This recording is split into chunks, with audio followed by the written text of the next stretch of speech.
high side. Murphy shooting, save a rebound on the view.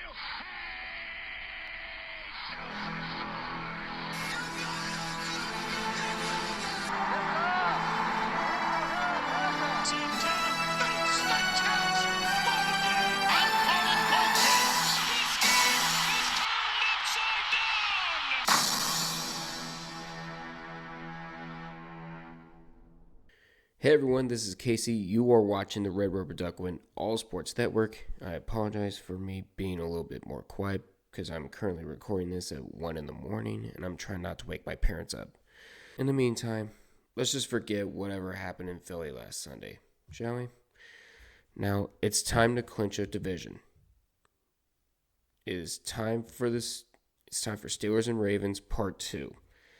And the Steelers took the first meeting in Pittsburgh 18-16. This time around, the Steelers looked to find the end zone and not fully rely on Boswell to bail them out.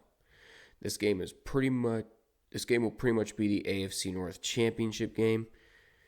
If you look at the schedules, the Steelers have the Chiefs and Bengals, while the Ravens have the Texans and Browns. So yeah, this is pretty much a must-win for the Steelers. If they do win, the division is theirs. If the Ravens win, not only do they get a playoff berth, but they will tie the top of the AFC North standings. No wonder it is a somewhat pre-primetime game. Now let's go ahead and go over what we can expect to see in Baltimore. Now last week was pretty much another bye week for the Ravens, especially for the offense. Lamar Jackson went off on the Giants last week, throwing for 290 yards and 5 touchdowns. Despite running into a brick wall in their first meeting against Pittsburgh, they are still one of the top offenses in the NFL.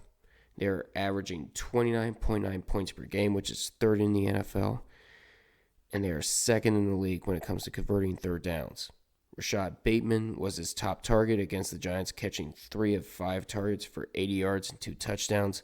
Zay Flowers is the more consistent receiver for the Ravens, with 3 straight games of 50-plus yards, including 53 last week. Another weapon to use is Justice Hill, with 5 catches for 61 yards and a touchdown. His only turnover came on the ground, but Jackson still managed to bring in 65 yards on the ground. However, Jackson has not been given plenty of time to get set. He has taken 3 sacks in back-to-back games, as well as 3 sacks taken against the Giants. Back on the topic of running the ball, Derrick Henry has picked up 4.3 yards per carry in 13 straight games. Last week against the Giants, he had 14 carries for 67 yards, which is 4.8 yards a carry. And the Steelers' offense can only wish for that kind of production. Last week, they could only muster 13 points against the Eagles, and they were awful in third down conversions, going 3-10. Russell Wilson was nowhere near himself as he threw for 128 yards and a touchdown. Also, he will be without George Pickens for a third straight game, so look for Calvin Austin to be the primary receiver, as last week he had 5 catches for 65 yards. The rushing attack needs to find a way to get yards and points on the board, as they only ran for 65 yards against the Eagles. The Steelers' defense is still 6th in the league with 19.5 points per game, but their performance against the Eagles' offense was one to forget, as they gave up 27 points and allowed the Eagles to go 10 for 17 on third down. They allowed Jalen Hurts to throw for 2 touchdowns and 290 yards, 110 of them to A.J. Brown and 109 to Devonta Smith. The pass rush has actually been able to get to quarterbacks as of late. T.J. Watt has 11.5 sacks so far in the year, and he and the rest of the crew got 3 sacks on Jalen Hurts, as well as hitting him 5 times. There were concerns about T.J. Watt after he suffered that injury. However, he said he was progressing well and should be good to go for this contest. The rushing defense held Saquon to 3.4 yards per carry, but they still gave up 131 yards on the ground. The Ravens' pass defense gave up 191 yards and a touchdown to Tim Boyle, but they were able to intercept him twice. The pass rush was able to get to Boyle as they sacked him 3 times and hit him 7 times. As for the rush defense, the Ravens were able to hold the Giants to 55 yards and a touchdown on the ground. I bet that almost all of America is going to pick the Ravens with all of the injuries in the Steelers side, But this is Steelers and Ravens. You cannot leave anything up to fate. The Steelers have been able to win the last 4 matchups, but this one might be the toughest yet. But I'm going to say the Steelers close this out 17-13. Hitting 20 would be a dream for the Steelers squad, but I think the defense does just enough to keep them in it.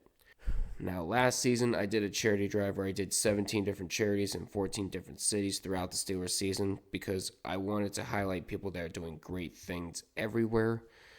And this may be a rivalry game on the field, but off of it, we can become united. That is what Lamar Jackson's charity, Forever Dreamers, is all about. The Forever Dreamers Foundation was founded by NFL quarterback Lamar Jackson in 2018. Mental health awareness is a cause near and dear to their hearts. They inspire children to dream with a free spirit and open mind. Oftentimes, mental health awareness can come with a negative stigma, and it's their responsibility to help change the narrative and remind everyone that it's okay not to be okay. The link to that will be put in the description, and also I will put in a link to the American Red Cross as they continue for rescue efforts for Hurricanes Helene and Milton. And that will be posted along with a charity for each team going forward. But that's going to do it from me. Please feel free to like, comment, and subscribe to the Red Rubber Duck on All Sports Network. I look forward to seeing you guys at 4:15 when we start the Steelers-Ravens stream, or whenever I get back from hosting SMU and Penn State. Yes, I'm going to be doing a college football stream. It should be fantastic. But until we meet again, I'll see you guys in the next one. Take care, and as always, let's go Steelers.